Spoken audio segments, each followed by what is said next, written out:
পঞ্চায়ত নিৰ্বাচন অনুষ্ঠিত কৰিব পাৰি বুলি গুৱাহাটী উচ্চ ন্যায়ালয়ে এটা ৰায়দান কৰিছে। কিন্তু আজি 13 তাৰিখ, আজিৰ পৰা যদি এমাহৰ ভিতৰত আমি পঞ্চায়ত ইলেকশ্যন অনুষ্ঠিত কৰোঁ, সি মেট্ৰিক পৰীক্ষা আমাৰ 14 তাৰিখৰ পৰা হায়াৰ ছেকেণ্ডেৰী পৰীক্ষা অনুষ্ঠিত হ'ব। গতিকে আমি কাউণ্টিং হলেই নাপাম আৰু গোটেই গাঁওবিলাকত নিৰ্বাচনৰ পৰিৱেশ হৈ থাকিলে পঢ়া শুনা ল'ৰা ছোৱালীটো পৰীক্ষা দিব নোৱাৰিব। গতিকে মই ভাবো আমাৰ হাতৰ পৰা সময়টো পাৰ হৈ গ'ল। এতিয়া মেট্ৰিক আৰু হায়াৰ ছেকেণ্ডেৰী পৰীক্ষাৰ পিছত আমি পঞ্চায়ত ইলেকশ্যনৰ ব্যৱস্থা কৰিম।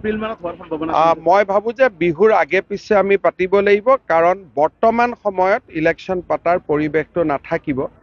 আৰু আপোনালোক সকলোৱে জানে যে মেট্ৰিক আৰু হায়াৰ ছেকেণ্ডেৰী পৰীক্ষা খুব গুৰুত্বপূৰ্ণ পৰীক্ষা। আমাৰ মন আছিলে যে আমি যদি 3 তাৰিখ বা 2 তাৰিখে যদি অধিসূচনা দিব পাৰিলোহেঁতেন, মেট্ৰিক পৰীক্ষা 10 দিন আগতে আমাৰ পঞ্চায়ত ইলেকশ্যনটো সম্পূৰ্ণ হৈ গ'লহেঁতেন। কিন্তু যি নহওক, উচ্চ ন্যায়ালয়ৰ ওপৰততো আমাৰ কোনো বক্তব্য নাই। তেখেতসকলৰ যিয়ে যেনেকে নিৰ্দেশ দিয়ে আমি পালন কৰিবই লাগিব। কিন্তু মই ভাবো যে আমি মেট্ৰিক আৰু হায়াৰ ছেকেণ্ডেৰী পৰীক্ষাৰ আগত এতিয়া আমি পঞ্চায়ত পাতাৰ পৰিৱেশটো নাথাকিব।